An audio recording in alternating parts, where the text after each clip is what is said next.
Bonjour et bienvenue dans cette vidéo, on va parler d'un sujet brûlant dans le monde de la formation, comment inscrire sa formation au CPF. On voit ça un petit peu partout sur des groupes Facebook ou des groupes de formateurs, souvent de personnes qui viennent de créer leur organisme de formation parce qu'on leur a dit qu'ils allaient facilement gagner de l'argent avec le CPF et puis ils vont vite déchanter quand ils vont se rendre compte que c'est pas si simple que ça. La question, c'est pas comment inscrire sa formation au CPF, on va le voir, mais plutôt comment rendre éligible sa formation au CPF, déjà voir si elle est éligible. Et bien sûr, certains qui vont regarder la vidéo ici connaissent la réalité du terrain, ont déjà un organisme de formation, sont déjà formateurs depuis longtemps, savent que c'est un métier qui demande certaines compétences. Et voilà, ils veulent aujourd'hui passer le cap, passer sur le CPF. Ils savent que le parcours va être celui de parcours du combattant. Donc que vous soyez dans l'une ou l'autre des catégories, vous vous posez la question de comment inscrire sa formation au CPF, et bien c'est ce qu'on va voir maintenant ensemble. Donc on va déjà parler de choses pour nous mettre sur la même base, un peu de vocabulaire et comprendre un petit peu les prérequis avant de prétendre être sur le CPF, si on peut dire ça comme ça. Donc c'est déjà, il faut, pour prétendre inscrire sa formation au catalogue du CPF, il faut avoir un numéro de déclaration d'activité, ce qu'on appelle un NDA, qu'on obtient auprès de la DREETS, des REETS, et proposer de la formation professionnelle. Donc là, je suis pas là pour vous former, vous expliquer comment on obtient un NDA, ce qu'est la formation professionnelle. Je vous laisserai faire vos propres recherches. Avoir Calliope, qui est une certification qualité, qui vous permet de prétendre à des financements publics, on va dire, auprès des OPCO, comme la GFIS, Pôle emploi, FIFPL, etc. Et également le CPF. Donc ça, c'est quelque chose qui s'acquiert en proposant de la formation pro et qui demande quand même de respecter beaucoup de critères. Ça, je vous laisserai aussi faire vos recherches. Et il faut que la formation soit éligible. Ça veut dire qu'elle réponde aux critères de ce qu'est une formation pro et au niveau des compétences à acquérir. Au niveau du vocabulaire, pour qu'on soit d'accord, parce que beaucoup parlent de CPF mais ne savent pas vraiment ce que veut dire CPF, ou quand on leur dit il faut être sur EDOF ou France Compétences, ils ne comprennent pas trop. Donc pour se mettre sur la même base, encore une fois, le CPF, c'est le compte personnel de formation, et EDOF, c'est l'espace donc qui est réservé aux organismes de formation, un espace en ligne pour leur permettre d'alimenter un catalogue d'actions de formation éligibles au CPF. En gros, EDOF, c'est la plateforme où vous allez vous connecter si votre organisme propose des formations éligibles au CPF ou que vous êtes habilité en tant que certificateur. Et vous allez pouvoir mettre votre catalogue de formation et proposer vos formations à la vente sur la plateforme du CPF ou mon compte formation. Alors, qu'est-ce qu'une formation éligible ? C'est important de bien comprendre les termes utilisés. Quand on parle de formation éligible, ça veut dire que la formation doit être certifiante. En effet, le CPF, dans ses conditions générales d'utilisation, dit bien qu'il faut que la formation, que le CPF, l'utilisation du CPF est conditionnée à la délivrance d'une formation qualifiante ou certifiante. Ça veut dire quoi ? Ça veut dire que vous ne pouvez pas proposer sur le CPF une formation, par exemple, pêcher à la ligne, ou je fais un beau jardin, ou je ne sais quoi. Enfin, les formations loisirs, entre guillemets, sont généralement pas éligibles au CPF, même si avant c'était le cas avec les autres systèmes de formation, c'était le but. Enfin, on va pas revenir sur le débat. Si vous voulez que votre formation soit sur CPF, il faut qu'il y ait des compétences à acquérir qui soient qualifiantes, donc que ce soit certifiant. Donc ça, c'est déjà très important à comprendre. Alors, qu'est-ce qu'on appelle par certifiant encore ? Eh bien, une formation est certifiante si elle prépare une certification professionnelle. Donc, je vous disais, exit les formations loisirs. Aujourd'hui, il y a 2 certifications au répertoire nationaux qui existent. Donc, c'est les 2 certifications principales professionnelles. Il y a le RNCP qui est le répertoire national des certifications professionnelles. Ça répertorie toutes les certifications pro qui préparent un métier. Donc, par exemple, devenir prothésiste ongulaire, donc je dis ça parce que je l'ai vu il n'y a pas longtemps, la certification, travailler dans les musiques actuelles, plombier chauffagiste, enfin je ne sais quoi, tout ce qui prépare à un métier, coiffeur, enfin voilà, tout ce que vous souhaitez, c'est le répertoire du RNCP, et souvent ce sont des formations qui sont longues, c'est pas une formation d'1 mois ou 2 mois, en général c'est des formations de plusieurs mois puisque ça prépare à un métier. Ensuite, on a le RS. Alors, le RS, c'est quoi? C'est le répertoire spécifique. Donc là, c'est les certifications professionnelles qui vont préparer à l'acquisition de compétences supplémentaires à l'exercice d'un métier. Par exemple, utiliser les réseaux sociaux pour promouvoir son entreprise. Donc là, on ne se forme pas à devenir community manager. Community manager serait une certification au RNCP. Et au répertoire spécifique serait plus, voilà, je ne veux pas devenir community manager comme métier, mais je veux utiliser les réseaux sociaux pour mon entreprise. Donc ça va être au répertoire spécifique, pour l'exemple. Donc il faut bien comprendre déjà ça, parce que on va voir après comment trouver ces certifications pour pouvoir proposer sa formation sur le CPF. Donc les autres cas aussi de formation ou d'action qui sont éligibles au CPF, donc il y a la VAE, l'accompagnement à la validation des acquis et de l'expérience, le bilan de compétences, les actions de formation d'aide à la reprise ou la création d'entreprise. Alors, cette action de formation était celle qui était la plus utilisée parce que c'est la plus simple à accéder, on va dire, sur la plateforme du CPF. On ne vous demande pas autant de documents que pour du RNCP ou du RS. Donc au début, beaucoup d'organismes de formation se sont mis là-dedans pour proposer tout et n'importe quoi. Et il y a eu beaucoup de contrôles pour limiter les arnaques et les formations qui n'étaient pas professionnelles ou qui ne correspondaient pas à ces actions de formation. Maintenant, EDOF a créé un guide en fait beaucoup plus clair et plus strict sur qu'est-ce que sont les actions de formation d'aide à la reprise et à la création d'entreprise. Par exemple, une formation sur utiliser les réseaux sociaux pour son entreprise n'est pas une action de formation d'aide à la reprise ou à la création d'entreprise, puisque ces formations doivent contenir des modules très stricts vraiment sur la structuration d'entreprise, les régimes fiscaux, la comptabilité, etc., qui permet en fait plus de donner des compétences à un dirigeant d'entreprise pour diriger son entreprise. Alors vous allez me dire, oui mais Guylaine, quand on est à son propre compte, les réseaux sociaux font partie des compétences. Oui, pour la promotion ou autre, mais bon, c'est assez flou là-dessus, donc ça je vous laisserai vous renseigner de votre côté. Et ensuite il y a le permis B, hors permis B1 et BE, qui peut être passé avec le CPF. Alors une des conditions à un moment était quand même qu'il fallait que le permis ait un rapport avec l'activité professionnelle et que c'était pas juste pour passer le permis pour ses activités de loisirs. Voilà les différents cas dans lesquels votre formation pourrait être considérée comme éligible au CPF. Alors, comment ça fonctionne pour rendre vos formations certifiantes? Alors, si vous pensez que vous remplissez les conditions, il va falloir choisir selon 2 solutions. Ça veut dire que vous pouvez chercher, par exemple, s'il y a une certification qui existe déjà. Donc ça, vous pouvez le faire sur le site de France Compétences. Je vous montrerai après une petite capture. Et vous allez sur le site de France Compétences, vous tapez par exemple réseaux sociaux ou promouvoir son entreprise avec les réseaux sociaux. Vous allez avoir une liste de certifications existantes qui se rapprochent des mots-clés que vous allez taper. Ensuite, vous allez aller voir sur la page et là, vous aurez le nom du certificateur. Vous aurez aussi le référentiel de compétences dans la page auquel votre formation doit répondre parce que forcément, votre formation a des objectifs à accomplir et des compétences à acquérir. Donc, vérifiez que ça correspond à la certification, les blocs de compétences ou autres. Si c'est le cas, vous contactez le certificateur qui va vous donner les conditions d'utilisation. C'est là où c'est devenu quand même un très gros business, la certification. Certains ont même arrêté la formation pour ne faire que certificateur. Le coût est en effet assez élevé. Suivant les certifications, ça peut aller jusqu'à 3 000, 4 000 euros l'année pour la location de la certification pour permettre de mettre votre formation et de la proposer sur le CPF. Plus souvent un coût en moyenne de 200 euros par certification que vous allez faire passer, sans compter que normalement il faut aussi établir un jury. Donc normalement votre certificateur est censé vous donner les documents. Ah, ça c'est la réglementation. Alors, je sais que beaucoup le font pas. Voilà, c'est pas trop de contrôle non plus là-dessus. Mais normalement, vous devez avoir un guide du jury qui vous permet de savoir comment organiser vos jurys de certification, parce que oui, c'est à vous d'organiser les jurys de certification.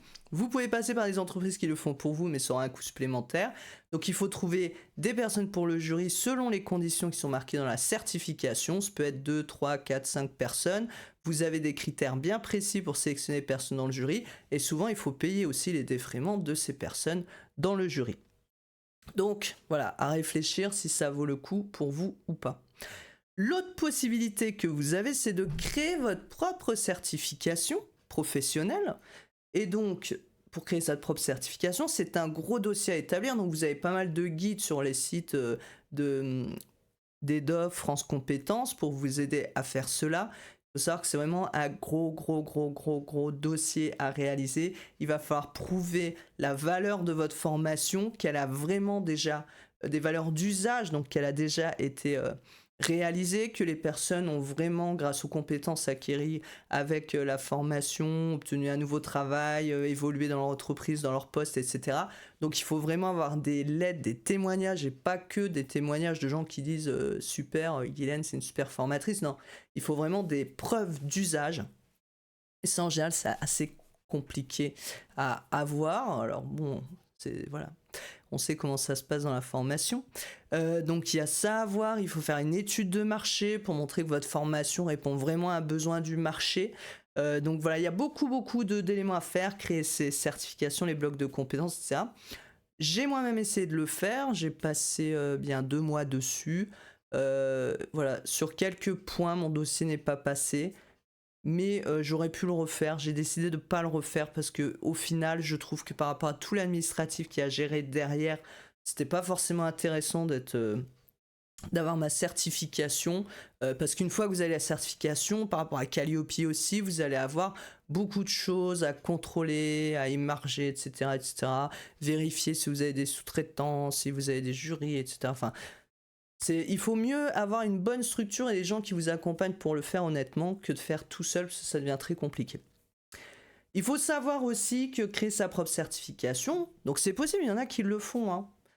C'est plus de 7 mois d'attente, c'est-à-dire que vous déposez votre dossier, une fois qu'ils ont regardé le dossier, qu'ils ont dit ok le dossier est recevable, donc ça veut dire juste il y a les pièces qu'il faut dans le dossier, là vous avez minimum 7 mois d'attente à partir de ce moment-là. Et il faut savoir qu'il y a peu d'élus, puisque en 2022, France Compétences évoquait un chiffre de 40% pour le RNCP et 20% pour le RS. Donc c'est quand même pas énorme. Ensuite, c'est chiant que ça m'affiche ce petit truc. Bon, voilà. Si votre formation est bien certifiante, excusez-moi pour ce petit bug, si votre formation est bien certifiante, vous avez l'habilitation, donc il faut par exemple l'habilitation du certificateur, donc vous pouvez pas les choper des certifications comme ça au hasard sur France Compétences et le mettre, il faut bien avoir l'autorisation des certificateurs. Le certificateur lui-même va devoir contrôler beaucoup de choses sur vous pour être sûr que vous répondez aux critères de qualité, etc. et vous faites les choses comme il faut. Et bien une fois que tout ça est bon, ou que vous avez votre propre certification et que vous l'avez bien sur le site Mon Compte Formation, et bien là, vos formations vont pouvoir être accessibles via le catalogue CPF. Alors, pas tout de suite encore. Déjà, il va falloir créer votre compte et vos dossiers, vos actions de formation en faisant une demande d'enregistrement.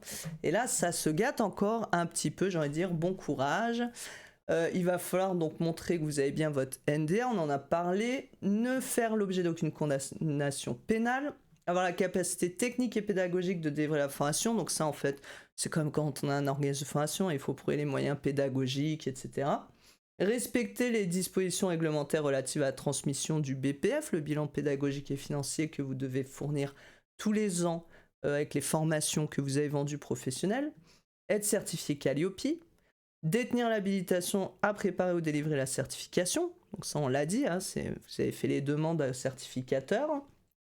Respecter les règles d'éligibilité des actions de formation, comme on en a parlé vite fait pour la création d'entreprise par exemple, et respecter les obligations légales, fiscales et sociales que vous avez avec votre entreprise, et puis vous aurez un petit webinaire obligatoire à passer. Une fois que tout ça est fait, Si votre demande est jugée recevable, la procédure en gros se poursuit par la participation de l'organisme donc à cette session de webinaire et ensuite on pourra vous demander si besoin des pièces complémentaires en fonction de votre champ d'activité. Ensuite, il faudra encore attendre l'instruction et la notification de décision. Au jour où je fais la vidéo, je sais qu'il y a des organismes qui attendent depuis plus de 6 mois d'accéder au CPF. Alors faites attention parce qu'il y a des plateformes qui vous permettent de louer en fait les certificateurs au lieu de répondre directement aux demandes de location des certifications, passent par des plateformes qui gèrent ça pour eux. Et parfois, vous avez 3 mois gratuits pour essayer la certification. Sauf que dites-vous bien que si ça met plus de 6 mois d'accéder sur le CPF, vous risquez de payer des locations de certification pour pas grand-chose au début. Donc, vaut mieux avoir de l'argent de côté quand même si vous le faites. Alors après, il y a des certifications en informatique ou autre qui coûtent moins cher aussi, hein, une vingtaine d'euros, etc. Pour votre stagiaire, ça c'est important aussi, on parle de certifiant, de certification, ça veut dire que c'est pas juste la personne fait la formation et salut je me barre, non. Votre formation est certifiante veut dire aussi que la personne doit passer la certification et ça c'est obligatoire.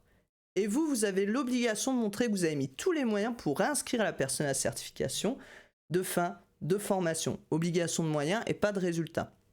Si le stagiaire ne va pas après la formation, donc ça c'est en dehors de la formation, il peut même déjà avoir payé la formation, vous avez fait la sortie de formation, il doit passer cet examen, cette certification, eh bien lui il a des risques de sanction. Si vous n'avez pas mis les moyens, vous avez un risque de sanction. Si vous prouvez que vous avez mis tous les moyens pour l'inscrire par mail ou autre, et que lui n'y va pas, il risque aussi des sanctions. Et pour ça, je vous invite à lire les conditions générales d'utilisation du CPF sur EDOF, EDOF donc, qui est la plateforme. Vous avez sur la plateforme plein de guides, de choses à lire, et nul n'est censé ignorer la loi, j'ai envie de dire. Donc si un jour vous avez un contrôle ou autre, ou même votre stagiaire, on va dire mais vous étiez censé connaître les conditions d'utilisation du CPF. Très important. Et quelques points importants pour terminer cette présentation. Il faut savoir que dans la formation professionnelle, la réglementation change tous les 4 matins et surtout au sujet de mon compte formation. Au moment où je fais cette vidéo, on en est à se demander est-ce qu'il y aura un reste à charge, pas à charge. Ils sont en train de parler d'un reste à charge pour les stagiaires parce que avec toutes les arnaques qu'il y a eu et la mauvaise gestion de la plateforme, voilà, il faut récupérer de l'argent. Sauf que là, avec certaines choses qu'ils ont déjà mis en place, il y a de moins en moins de gens déjà sur le CPF, donc l'argent est un peu revenu. C'était un peu entériné cette histoire de reste à charge, et puis là au moment où je fais cette vidéo, ça revient, on parle de peut-être un reste à charge qui serait mis en place à partir de 2024. Donc si vous regardez cette vidéo après janvier 2024, vous avez peut-être déjà la réponse, sinon on est en attente. Et puis la question de la sous-traitance. À un moment était la question, donc il y a une loi qui est sortie, mais le décret n'a toujours pas validé, il n'est toujours pas sorti par rapport à cette loi, qui dirait que les sous-traitants sur CPF doivent avoir Calliope, les mêmes conditions d'exercice que les organismes. Pourquoi ? Parce que là aussi, il y a quand même pas mal d'abus de centres, un peu de gestion de formation, qui prennent pas mal de sous-traitants pour proposer dans leur catalogue des formations qu'ils ne donnent pas eux-mêmes.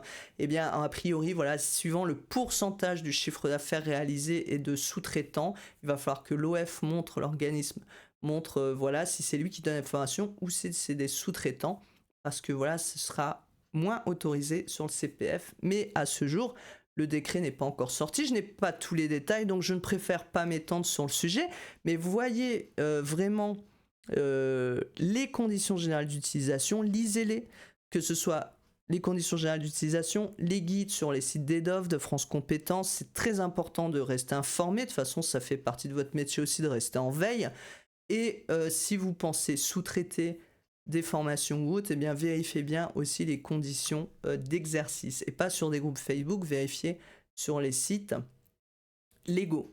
Pour les conditions générales d'utilisation, vous avez les modalités d'inscription, les engagements et ceux du stagiaire, les modalités de service, etc. Pour aller plus loin, vous avez plus d'informations sur le site de mon compte formation, portail d'information des organismes de formation. Vous pouvez chercher ça sur Google si vous n'avez pas l'adresse du site. Et là, vous aurez tous les guides, les réglementations ou autres à lire. Et puis vous avez donc le site de France Compétences ici qui va vous permettre d'avoir des informations aussi sur la réglementation. Mais ici, vous allez pouvoir chercher les certifications inscrites. Donc, vous tapez par exemple, je sais pas, Instagram, communication digitale, prothèse ongulaire, enfin, je ne sais quoi d'autre, yoga, enfin, ce que vous voulez. Vous faites rechercher, là, vous aurez une liste des certifications qui existent ou si elles n'existent pas. Voilà, j'espère en tout cas que vous aurez appris des choses avec cette vidéo et que ce sera plus clair pour vous maintenant pour déposer votre formation et pour qu'elle soit éligible au CPF.